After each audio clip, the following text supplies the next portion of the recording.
Welcome into Monday morning's version of College Football Filtered, Campus Canton's new daily show that discusses the previous day's events, filters it out for you, and spits out actionable content.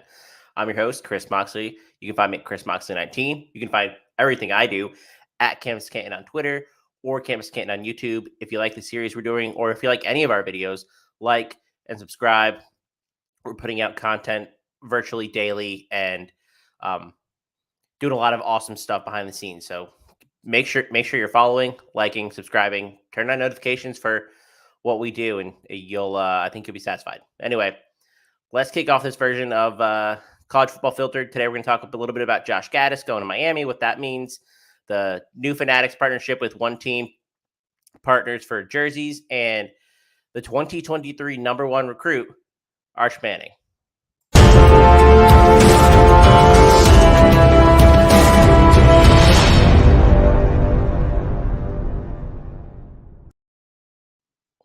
So Josh Gattis was announced as the offensive coordinator at Miami over the weekend. I just basically, I basically just equate this to Harbaugh messed around and he found out.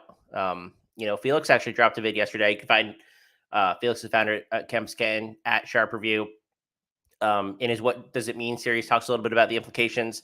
So if you haven't watched that, I recommend you do. It's a short video and it sums up really well. But my take on the situation, I think, is a little bit different. So it's surreal to see Harbaugh interviewing on National Signing Day for a head coaching job. Their class was already done, so it wasn't like he had to do any work, signing recruits, but still really, really weird. If you saw the "What Does It Mean" series, Felix talked about the Tom Van Haren quote, and I'll just summarize it. Basically, he felt no appreciation from the administration anymore.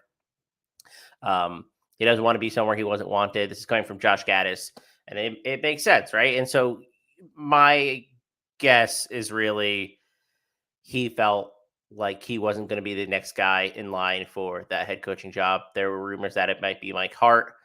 I don't know who it was going to be, but it sounds like that process definitely soured Gattis. So he didn't want to stay at Michigan. So being offered another job is not necessarily a surprise. But what is Miami getting exactly here? He's the 2021 Burroughs Award winner, which is the best assistant coach in the country. Not something to scoff at. His 41% neutral game pass rate was pretty low in 2021, but in 2020 it was 57%. So this is a guy who's very fluid personnel and very fluid with schemings, and really just focusing on getting his players in the best position to succeed. So his whole mantra is speed and space. And I think the huge variation you're seeing in personnel decisions over year is a really great thing, but he just kind of gets it for the most part, just understanding how to leverage the players that he has in that offense. He was one of the few offensive coordinators who was top 30 in both rushing and passing EPA this year, 28th in EPA per pass, 27th in EPA per rush. And something that was really impressive was he calls really great plays to extend drives. So their third and fourth down success rate was 48%, which is actually 14th in the country. Really impressive stuff from a play calling standpoint. I think Michigan's going to miss him. They have a couple guys that I think will step in. I'm not sure who's going to be named offense coordinator. I think there's three options. One is Matt Weiss. He was a QB coach in 2021. He's coming over from Baltimore. He seems like a potentially good option, and he's one of the favorites. Sharon Moore, who's their offensive line coach, he led the team to be like Joe Moore winners for the best offensive line, which is not an easy thing to do either. He was the co-offensive coordinator in 2021 under Gattis, so I think he makes a lot of sense. There's been some talk that it could be Mike Hart, the running back coach. He's an excellent recruiter. I'm not quite sure that he's ready to take the leap to the head coach role, but I think it's going to be someone in-house. So those are the three names that I would at least look at and pay attention to moving forward.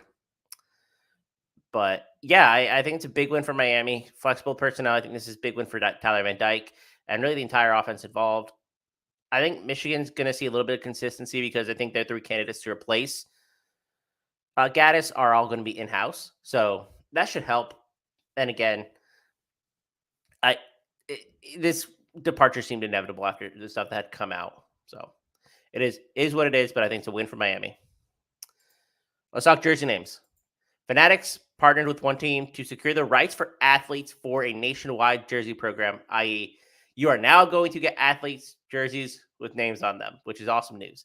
Amanda Krasovich for Front Office Sports broke this down a little bit. So how this is working, and I think the discussion about this is pretty interesting. So it's basically just group licensing as athletes pulling their rights together, and then licensing them to third parties. In this case, is Fanatics through one team partners. So this has always been a sticky point for the NCAA, right? They've always said that you need a union to be able to do this sort of thing. You don't need a union to do this because you can engage with the athletic department or NIL groups like INFCLR at the university to get access to athletes' jersey rights, and athletes could decide to not whether or not they could choose to opt in or not. We've already seen Penn State opt into this program. We saw North Carolina do this last year themselves. So the NCAA probably isn't very. They're probably not happy about this. They pushed against this for a long time, and it makes sense as to why. I think it edges them closer to some sort of union, like unionization or a collective bargaining agreement, something that you see in all sports. I mean, the MLB is locked out over it currently. No wonder the NCAA doesn't want that. So you're getting closer, I think, to that sort of conversation. That sort of conversation is not one that they want to be having, of course, because then you actually have to pay these athletes a little bit more, and it opens a can of worms. Like I said, North Carolina was the first to do this last season. They just did it through their athletic department. There is some precedent for this. So Panini, the card company, does this with different players and cards, and players are chosen to opt in. But because it's so spread out and so far across the country, it hasn't had the same impact, because this, I believe, will happen at an athletic department level, or maybe like a conference level. So maybe the Big Ten will opt in, or we'll see what the SEC does. The SEC will opt in, and it becomes a regional aspect, or it becomes a school aspect. And I think those are the kind of conversations that are going to be had. And so that's a lot more organized than, Panini having a guy from Ohio State, Hawaii, and Wyoming. And those are extreme examples, because I'm not sure how many people want Wyoming cards, maybe outside of Chad Muma this year. But still, it is a step forward for athletes. And the lawyers basically laughed off NCAA's position of, hey, you need a union to do this. So really exciting stuff for fans. You can actually get jerseys with names on the back for once. You don't have to just wear a number, like a wink wink. And athletes are going to get a share in that revenue, and they can choose to opt in or not opt in, depending on what they want. So to me, it's good news all around. If Fanatics taking that jump means we're going to see a lot of people opt in. We've already seen Penn State do it. So I think it's just coming. You're going to see a lot more of this sort of thing moving forward. Just really exciting stuff. The final topic, and it's a short one this morning. It's Monday morning, so I'll let y'all drink your coffee and sit at your desk, or sit wherever you work, and you can play this back later. Again, we go live every morning. If you want to tune in live, just turn on notifications. But last topic is Arch Manning. So we're finally turning the corner to 2023 with National Signing Day being passed.